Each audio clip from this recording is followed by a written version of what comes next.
मैं और मेरा खुदा रोज भूल जाते हैं। मैं उनकी मेहरबानियों को और वे मेरे गुनाहों को। हम अपने दैनिक जीवन में कितनी बार भूल जाते हैं कि यदि आज हम जीवित हैं तो ये हमारे रब की मेहरबानी है। ये प्रभु की मेहरबानी है, उनकी दया है, उनकी कृपा है कि आज आप और मैं इस जिंदों की ज़मीन पर पाए जाते हैं। कितने लोग हैं जो आज का दिन देखना चाहते थे लेकिन वो हमारे बीच में नहीं हैं। शायद कुछ दिन पहले तक वो हमारे साथ थे। विलाप गीत के 3 अध्याय के 22 पद में प्रभु का वचन कहता है, हम मिट नहीं गए, यह परमेश्वर की महाकरुणा का फल है, क्योंकि उसकी दया अमर है। हम मिट नहीं गए क्योंकि उनकी महाकरुणा हम पर है और उनकी दया जो अमर है, अटल है, वो हमारे साथ है। इसीलिए हमें हर समय हर बात में प्रभु का धन्यवाद करना सीखना है, उनकी मेहरबानियों को नहीं भूलना है। पहला थिस्सलुनीकियों उसका 5वें अध्याय के 16 से 18 पद में प्रेरित पौलुस इस प्रकार कहते हैं, सदा आनंदित रहो, निरंतर प्रार्थना में लगे रहो, हर बात में धन्यवाद करो, क्योंकि तुम्हारे लिए मसीह यीशु में परमेश्वर की इच्छा यही है। 3 बातें वहां पर, सदा आनंदित रहो, निरंतर प्रार्थना करो और हर बात में प्रभु का धन्यवाद दो। क्या ये हमारे रोजमर्रा की जिंदगी में ये मुमकिन है? जिन हालातों में हम जीवन बिता रहे हैं, जो तकलीफें हमारे सामने हैं, जो प्रश्न हमारे सामने हैं, स्वाभाविक है कि इन सब बातों के रहते हुए हम कई बार प्रश्न पूछते हैं, सवाल उठाते हैं अपने आप से या लोगों से। कभी कभी तो बेशक हम अपने खुदा से भी सवाल करते हैं। इसमें कोई बुराई नहीं है, अच्छी बात है, सवाल करना अच्छी बात है। जब हम सवाल करेंगे तभी हम सीख पाएंगे। यह संभव नहीं है सबके लिए कि हर बात में हम आनंदित रहें, सदा आनंदित रहें, हमेशा प्रार्थना करते रहें और हर बात में प्रभु का धन्यवाद करें। ये सबके लिए मुमकिन नहीं है।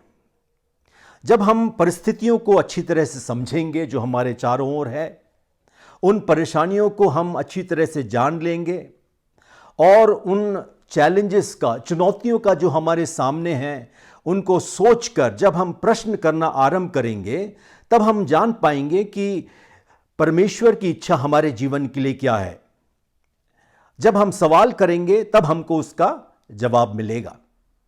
लेकिन याद रखें, जब प्रभु हमसे सवाल करता है, जब प्रभु हमारे कॉन्शियंस से, हमारे विवेक से, हमारी अंतरात्मा से जब परमेश्वर सवाल करे, तो हमको भी उसका उत्तर बिल्कुल ठीक ठीक देना है।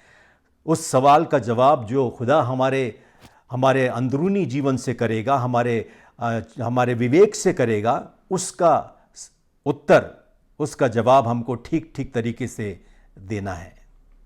मैं और मेरा खुदा रोज भूल जाते हैं, मैं उनकी मेहरबानियों को और वो मेरे गुनाहों को।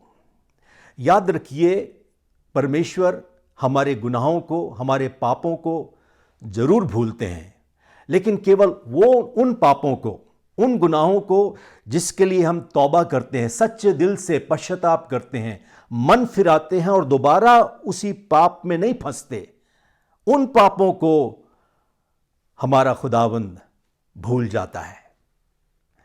और परमेश्वर चाहता है कि हम अपने जीवन में निरंतर प्रार्थना करें, आनंदित रहें और हर बात में उनका धन्यवाद करें, क्योंकि परमेश्वर हमारे जीवन से चाहता है कि हम अपने आत्मिक जीवन में कुछ उन्नति करें, अपने आत्मिक जीवन में हम आगे बढ़ें, अपने जीवन को हम सुधारें और अपने जीवन को उस तरह से ढालें जैसा परमेश्वर हमारे जीवन से चाहता है।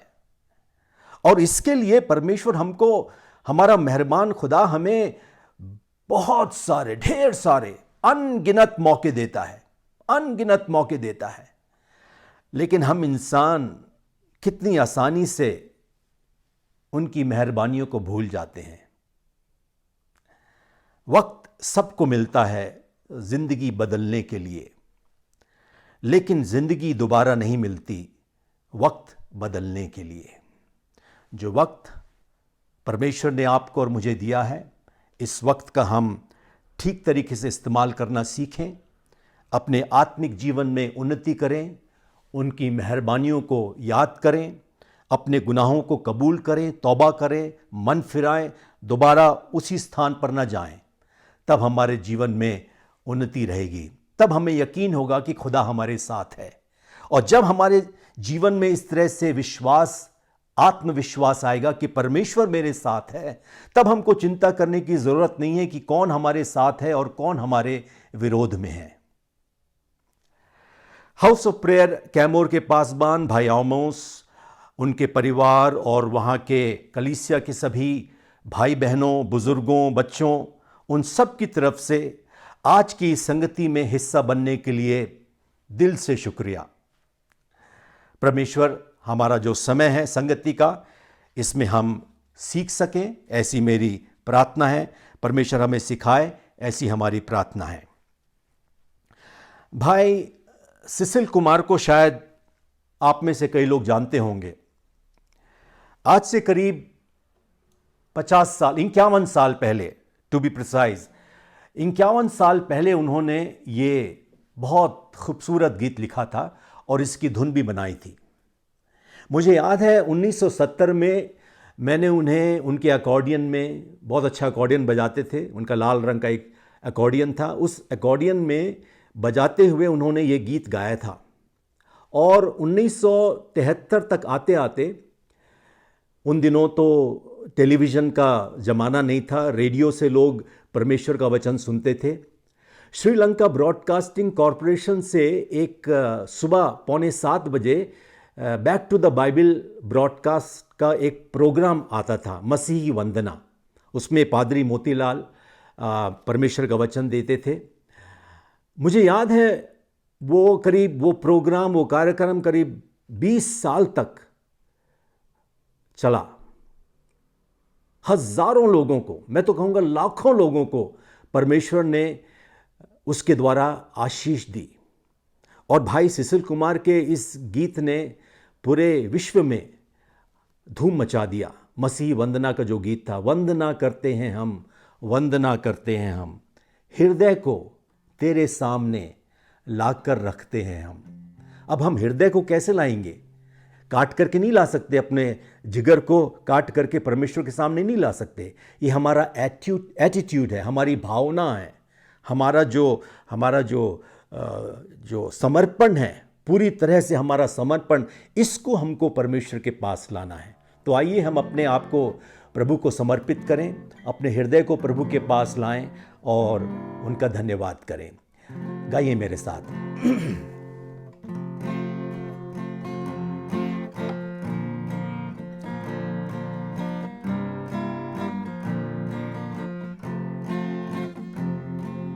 वंदना करते हैं हम, वंदना करते हैं हम, वंदना करते हैं हम, वंदना करते हैं हम। हृदय को तेरे सामने लाकर रखते हैं हम, हृदय को तेरे सामने लाकर रखते हैं हम। वंदना करते हैं हम, वंदना करते हैं हम।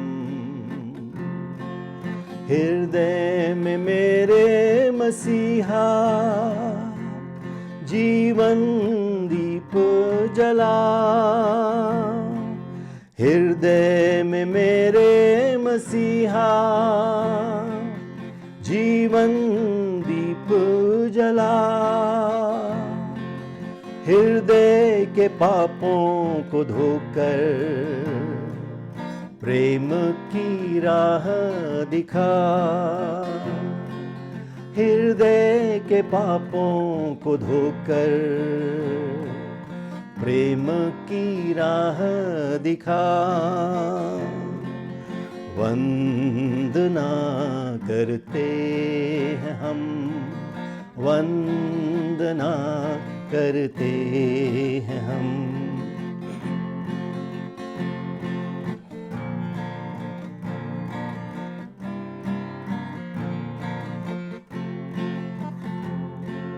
मैं हूँ निर्बल मानव, पापों के सागर में खोया।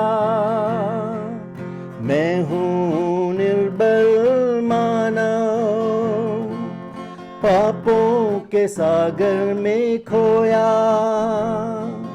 अब तुम संभालो यीशु जी, भवसागर में हूँ खोया। अब तुम संभालो यीशु जी, भवसागर में हूँ खोया।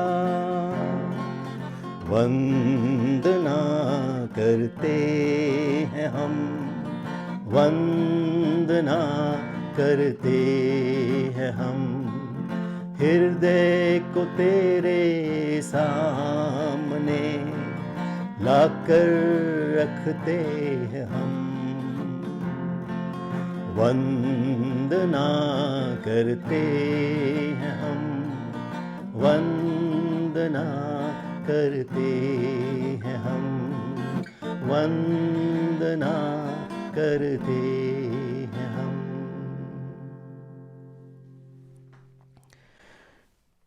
प्रभु का धन्यवाद हो भाई सिसिल कुमार के लिए, जिन्होंने इतना अच्छा मधुर गीत लिखा, उसकी धुन बनाई, और आज संसार के कोने कोने में जहाँ कहीं भी लोग हिंदी भाषा को जानते हैं, वहाँ पर इस गीत को आज भी कलीसियाओं में गाया जाता है।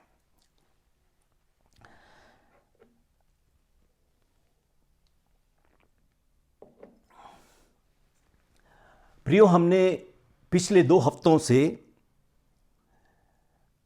परमेश्वर हमारा जो उद्धार करता है उनके विषय 2 बातें सीखी थी। सबसे पहली बात कि हमारा परमेश्वर समय पर काम करता है, अपने समय पर, आपके और मेरे समय के अनुसार नहीं, परंतु अपने समय पर वे काम करते हैं। जब परमेश्वर का समय आता है, परमेश्वर अपना काम अवश्य करते हैं। हमने पहली बात सीखी थी प्रभु का समय। पिछले हफ्ते हमने सीखा था प्रभु का स्वर, उस स्वर जिसको सुन करके दुष्ट आत्माएं, बदरूहें कांपती थीं, जिसको सुन करके आंधी और तूफान थम जाते थे, जिसको सुन करके मुर्दे जीवित हो जाते थे। ऐसे स्वर को सुनने की लालसा हमारे अंदर होनी चाहिए। और आज जो हम तीसरी बात देखने जा रहे हैं वो है प्रभु का स्पर्श। We have already seen that the Lord always does his work in his time. He is never early, never late, but always on time. We also learnt about the tone of Jesus, which has an authority, a power, a velocity, and an honesty. Today we are going to learn the third element of our Lord Jesus Christ, that is his touch. His time, his tone, and thirdly his touch. प्रभु का समय, प्रभु का स्वर, और आज जो हम बात सीखने जा रहे हैं वो है प्रभु का स्पर्श। मरकुस रचित सुसमाचार के पहले अध्याय को यदि हम देखें, 40 पद से हम पढ़ें तो वहां लिखा है कि एक कोढ़ी ने यीशु के पास आकर उनसे विनती की कि वो उनको छुए और कोढ़ से उन्हें चंगाई दे। ऐसी उसने विनती की। मूसा की व्यवस्था के अनुसार एक कोढ़ी कभी भी समाज में नहीं रह सकता। उसको समाज से बाहर रहना पड़ता है। एक कोढ़ी यदि किसी स्थान से, किसी रास्ते से यदि निकल जाए तो व्यवस्था के अनुसार वो पूरा रास्ता अशुद्ध हो जाता था, शुद्धिकरण करना पड़ता था। उसके बाद अन्य लोग जो कोढ़ी नहीं है वे लोग उस रास्ते से जा सकते थे। एक कोढ़ी जो समाज से ठुकरा दिया गया था, एकांत का जीवन, दुखों से भरा जीवन बिताता था, इस प्रकार के कोढ़ी ने यीशु के पास आने की हिम्मत की और यीशु के पास आकर उसने कहा, प्रभु मैं अपने कोढ़ीपन से, मैं इस अशुद्धपन से छुटकारा पाना चाहता हूं। बाहर से वह कोढ़ी था और अंदर से बिल्कुल अभागा। 41वें पद में, मरकुस 1:41 में हम पढ़ते हैं कि यीशु ने उसे छुआ, उसे स्पर्श किया और तुरंत वह चंगा हो गया।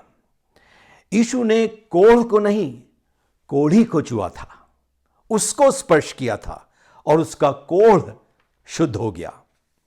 मत्ती रचित सुसमाचार के 17वें अध्याय में हम पढ़ते हैं 7वें पद से कि रूपांतर के पर्वत पर पतरस, यूहन्ना और याकूब को यीशु मसीह अपने साथ ले गया था। उस पर्वत पर इसलिए ले गया था कि वे यीशु के साथ मिलकर के प्रार्थना करें। लेकिन शायद पर्वत की ऊंचाई पर चढ़ते चढ़ते वे इतने थक गए होंगे कि वचन कहता है कि वे लोग थकान से नींद में अपना समय बिताने लगे, सोने लगे। प्रार्थना करने गए थे लेकिन वहां पर वे लोग सो रहे थे। आज भी कलीसियाओं में जहां पर कि प्रार्थनाओं के लिए आह्वान किया जाता है, वहां पर लोग प्रार्थना करने के लिए तो जाते हैं, उस उद्देश्य से जाते हैं, लेकिन अधिकांश हम देखते हैं कि लोग प्रार्थना के समय सोते हैं। हम अपने पारिवारिक प्रार्थना के समय भी यदि एक व्यक्ति कोई प्रार्थना कर रहा है तो दूसरे लोग उनके साथ मिल करके आमीन नहीं कहते, लेकिन अपने ख्यालों में, अपने विचारों में भटक जाते हैं और सो जाते हैं। आत्मिक दृष्टिकोण से यदि हम देखें तो हमारा जो जीवन है वो एक सुस्त जीवन है, लापरवाही का जीवन है। और वचन में लिखा है उनकी आंखें नींद से भरी हुई थीं और यीशु ने आकर उनको स्पर्श किया और उनसे कहा, उठो, डरो मत। यीशु ने उनकी दशा को नहीं छुआ, लेकिन उनको स्वयं छुआ। और जब उनको यीशु ने छुआ तो उनको नई दिशा मिल सकी और उन्होंने वहां देखा कि मूसा और एलिया यीशु के साथ बातें कर रहे हैं। वो जो अवसर था उनके लिए बातें सुनने का, वो लोग खो बैठे। क्यों? क्योंकि वे लोग सो रहे थे। हमारे आत्मिक जीवन में भी हमें परमेश्वर के स्पर्श की आवश्यकता है। लूका 7वें अध्याय के 7 पद से यदि हम आगे पढ़ें तो वहां पर एक घटना है। नाइन नामक नगर की एक विधवा जिसने अपने इकलौते बेटे को खो दिया था और शायद इस विधवा का, उनका इकलौता बेटा ही एक सहारा था। अब वो सहारा भी चला गया। लोग उसकी अर्थी को उठा करके दफनाने के लिए ले जा रहे थे, लेकिन वहां पर यीशु ने उनको रोका और वचन में कहता है 14वें पद में, लूका 7:14 में, यीशु ने उस अर्थी को छुआ और उससे कहा, हे जवान, मैं तुझसे कहता हूं, उठ। यीशु ने उस जवान को नहीं छुआ, उसकी अर्थी को छुआ। यीशु ने उस मुर्दे को नहीं, उसके कफन को छुआ और उससे कहा, उठ। उसने, यीशु मसीह ने उसकी बाहरी अवस्था को छुआ और उसका अंदरूनी जीवन बदल गया। मत्ती 8वें अध्याय के 15 पद में हम पढ़ते हैं कि पतरस की सास ज्वर से पीड़ित थी। यीशु ने उसका हाथ छुआ और बाइबल कहती है उसका बुखार तुरंत उतर गया और वह खाट से उठकर यीशु की सेवा सत्कार करने लगी। बुखार से पीड़ित इस महिला के सर को यीशु ने नहीं छुआ, उसके बदन को यीशु ने नहीं छुआ। यीशु चाहते तो उस बुखार को झिड़कते, उससे कहते, हे बुखार, मैं तुझसे कहता हूं इस शरीर को छोड़। वो बुखार उनकी बात को सुनता, क्योंकि यीशु के स्वर में इतनी कुव्वत है। लेकिन यीशु ने उसका हाथ छुआ और इन्हीं हाथों से वो दोबारा यीशु के पास आई और यीशु की सेवा टहल करने लगी। यीशु मसीह जब हमें स्पर्श करते हैं तो जिस किसी स्थान पर या भाग को वे छूते हैं, वह तुरंत उनकी महिमा के लिए उपयोग में लाना चाहिए। यीशु मसीह आज हमारे दिल को छूते हैं। मैंने पिछले हफ्ते कहा था कि परमेश्वर हमारे धर्म परिवर्तन से खुश नहीं होता, हमारे हृदय परिवर्तन से, मन परिवर्तन से खुश होता है। जब यीशु मसीह हमारे मन को स्पर्श करते हैं, हमारे मन को छूते हैं, तो ये मन प्रभु की महिमा के लिए उपयोग में लाना चाहिए। जब यीशु मसीह हमारे जिस्म को छूते हैं, हमारे पूरे व्यक्तित्व को स्पर्श करते हैं अपनी महिमा के द्वारा, ये हमारा पूरा व्यक्तित्व परमेश्वर की महिमा के लिए उपयोग में लाना चाहिए। मरकुस के 8 अध्याय के 22 पद में यहां पर हम देखते हैं कि यीशु मसीह दोबारा बेथेस्दा नाम जगह में आए। आपको याद होगा कि इस बेथेस्दा में जहां पर एक बड़ा कुंड था, उस कुंड के पास यीशु मसीह ने उस 38 साल से पड़े हुए बीमार व्यक्ति को चंगाई दी थी। दोबारा यीशु मसीह यहां पर इस बेथेस्दा नगर में आते हैं, और जब वो यीशु मसीह वहां आते हैं तो लोग एक अंधे को यीशु के पास लाते हैं और यीशु से कहते हैं, यीशु इसको स्पर्श कर, इसको छू और इसको इसके अंधेपन से चंगाई दिला। यीशु मसीह ने उसका हाथ पकड़ा और हाथ पकड़ के उसको गांव के बाहर ले गया। यीशु ने उसके आंखों को स्पर्श किया, और वहां पर जो एक बड़ी अजीब सी बात है कि यीशु मसीह ने अपनी थूक लगाई उसके आंख के ऊपर। थूक से उसको पहली बार कुछ कुछ थोड़ा थोड़ा दिखाई देने लगा था। यदि आपके ऊपर या मेरे ऊपर आज के समय में, आज के इस काल में यदि कोई थूक दे तो हमारा पारा 7वें आसमान पर चढ़ जाएगा। किसकी मजाल जो हमारे सामने भी थूक दे। लेकिन बाइबल के समय में वहां पर लोगों का ऐसा मानना था कि इंसान के थूक में उस समय में कुछ ऐसे रसायन हैं, कुछ ऐसी चीज़ें हैं जिससे चंगाई में उसमें फ़ायदा होता है। आजकल हमारे थूक में तो कीटाणु भरे हुए हैं। हम इस कोरोना वायरस से बचना चाहते हैं, इसलिए मास्क पहनकर जाते हैं।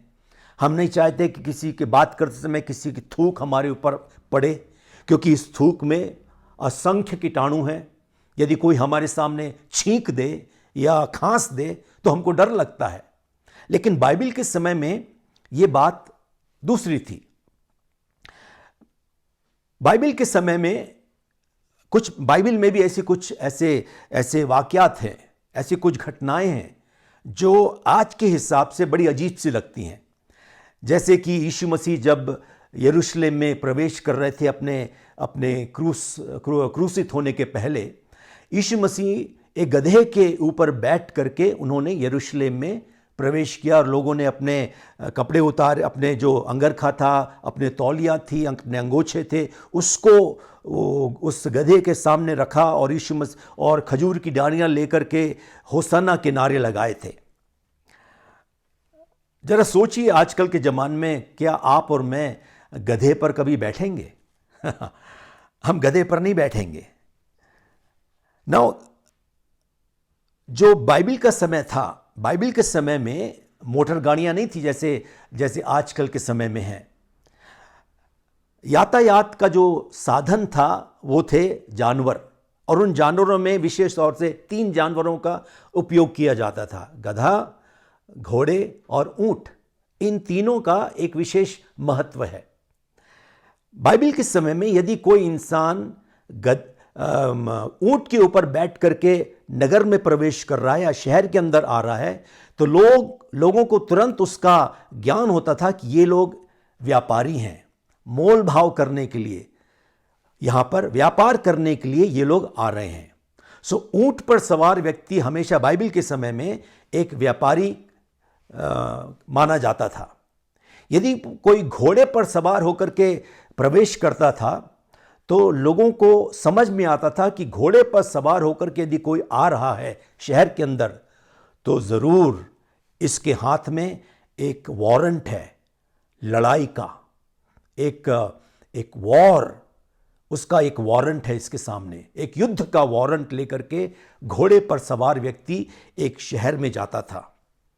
और जब गधे के ऊपर बैठ करके कोई व्यक्ति उस शहर में जाता था तो लोगों को समझ में आता था कि यह व्यक्ति शांति का समाचार लेकर के आ रहा है। तो जब यीशु मसीह गधी के बच्चे के ऊपर बैठ करके जब वो सवार होकर के उस यरूशलेम में प्रवेश करे तो लोगों को पता था कि ये शांति का समाचार लेकर के प्रवेश कर रहे हैं। यीशु मसीह का एक नाम है शांति का राजकुमार। तो बाइबल के समय में जब यीशु ने उस अंधे व्यक्ति की आंखों पर थूक लगाई, वो एक वहां की प्रथा थी, उसके कारण से, और उसके बाद जब दोबारा उसको छुआ वो चंगा हो गया। परमेश्वर का स्पर्श पाने के लिए इस घटना से हमें 5 सिद्धांत सीखने को मिलते हैं। परमेश्वर का स्पर्श पाने के लिए अथवा उनकी आशीषों को अपने जीवन में पाने के लिए इस आश्चर्यकर्म में 5 सिद्धांत हैं। सबसे पहला सिद्धांत 23वें पद में यीशु ने उसका हाथ थामा, उसका हाथ पकड़ा और उसको एक दिशा की ओर उसको वो ले गए। क्या अर्थ है इसका? इसका अर्थ है कि इस अंधे व्यक्ति ने पूरी तरह से अपना नियंत्रण यीशु के हाथ में दिया। मान लीजिए यदि यीशु उसका हाथ पकड़ करके इस दिशा में जाना चाहते थे, लेकिन वो अंधा कहता नहीं, मैं वहां नहीं जाऊंगा, मैं यहां जाऊंगा, तो उन दोनों में एक खींचातानी होती। उसको हम नियंत्रण नहीं कहते। नियंत्रण उसे कहते हैं जब किसी ने आपका हाथ थामा और आप उसके साथ चलने लगते हैं, उनके मार्गदर्शन में, उनके नेतृत्व में आप पूरी तरह से आत्मसमर्पित होकर के जाते हैं। वो सबसे पहला सिद्धांत है। यदि आप अपने जीवन में परमेश्वर की आशीष को पाना चाहते हैं तो पूरी तरह से अपने आप को यीशु को समर्पित करें। नियंत्रण अपने जीवन का उनके हाथों में दें। दूसरी बात उसी पद में हम पढ़ते हैं, यीशु उसे गांव से बाहर ले गए। हमें नहीं मालूम कितनी दूरी उन्होंने तय की, लेकिन यीशु ने उस स्थान पर जहां पर वे थे वहां से यीशु मसीह ने इसका हाथ पकड़ करके गांव से यीशु ने इस अंधे व्यक्ति को बाहर ले गए। मतलब ये अंधा व्यक्ति यीशु के पीछे पीछे चला। प्रश्न नहीं किया कि कहां ले जा रहे हो तुम, कहां ले जा रहे हो, ये कौन से रास्ते पर ले जा रहे हो, कितनी देर और चलना पड़ेगा, ऐसा कुछ नहीं इस व्यक्ति ने कहा। वो यीशु के पीछे पीछे पूरी तरह से चलने लगा। क्यों? क्योंकि पहला सिद्धांत हमने देखा था कि उसने अपना नियंत्रण यीशु को दिया था। दूसरा, यीशु के साथ साथ चलने लगा। तीसरा सिद्धांत हम देखते हैं 24वें पद में। यीशु ने जब उसको पहली बार छुआ और उससे पूछा तू क्या देखता है, तो उस अंधे व्यक्ति ने कहा कि मैं देखता हूं इंसानों को पेड़ों के समान।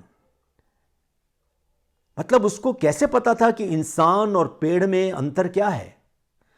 कई बाइबल शास्त्रियों का मानना है कि ये व्यक्ति जन्म का अंधा नहीं था, इसको शायद कोई बीमारी होगी जिसके कारण से इसकी जो दृष्टि थी वो पूरी तरह से खराब हो गई।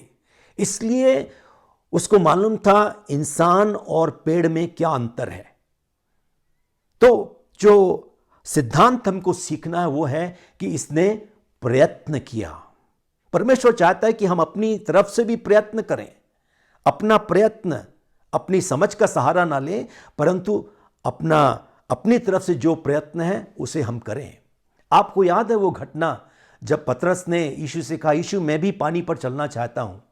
याद रखिए, पतरस एक बहुत अच्छा मछुआरा था और उसको तैरना जरूर आता होगा, लेकिन जब वो पानी में डूबने लगा उसने नहीं कहा कि मैं तैर करके बाहर निकल जाऊंगा। नहीं, उसने अपनी समझ का सहारा नहीं लिया, परंतु संपूर्ण मन से उसने जो कोशिश की, यीशु को पुकारा, यीशु मुझे बचा। यीशु ने तुरंत अपना हाथ बढ़ा करके, पतरस ने पहले अपना हाथ बढ़ाया था, अपनी तरफ से उसने कोशिश की। यीशु ने तो उसको बचाने की पहले से ही उसको चिंता थी, यीशु ने उसको बचाया। आपको भी मुझे भी अपनी तरफ से जो प्रयत्न है वो करना है। इसका मतलब नहीं कि हम अपनी समझ का सहारा लें, नहीं। परमेश्वर चाहता है कि हम अपनी तरफ से जितना हो सकता है हम अपने संपूर्ण मन से परमेश्वर पर भरोसा रखें। और चौथी बात, यीशु ने दोबारा उसे स्पर्श किया और उसने सच्चा अंगीकार किया। ध्यान देने की बात वहां पर है कि इस व्यक्ति ने ध्यान से देखा। हमको अपना ध्यान प्रभु की ओर लगाना है। और पांचवी सिद्धांत जो यीशु मसीह हमें सिखाते हैं इस दृष्टांत के द्वारा, वो है 26वें पद में। यीशु ने उसको चेतावनी दी कि इस गांव में फिर दोबारा पैर मत रखना। अपनी पुरानी परिस्थितियों में, अपने पुराने लोगों में तुम वापस मत जाना। इसका मतलब अपना जो चरित्र तुमको नया जीवन मिला है, उस नए जीवन में आगे बढ़ना। दोबारा उन पुरानी बातों पर न जाना। इसलिए मैंने कहा था कि मैं और मेरा खुदा रोज भूल जाते हैं। मैं उनकी मेहरबानियों को और वे मेरे गुनाहों को, उन गुनाहों को जिनको हम कबूल करते हैं, तौबा करते हैं, पश्चाताप करते हैं और फिर दोबारा नहीं करते। तो ये 5 सिद्धांत हमको सीखना है प्रभु का स्पर्श पाने के लिए। अपना नियंत्रण प्रभु को दें, उनके पीछे पीछे चलें, अपनी तरफ से जो प्रयत्न है वो करें और ध्यान दें परमेश्वर की बातों पर, परमेश्वर की चीज़ों पर, और उसके बाद अपनी पुरानी स्थिति में वापस न जाएं। परमेश्वर इस वचन के द्वारा हम सबके जीवनों में अपना स्पर्श कायम रखे, ताकि हमें भी आभास हो कि परमेश्वर हमारे साथ है। आप सबों को जय मसीह की।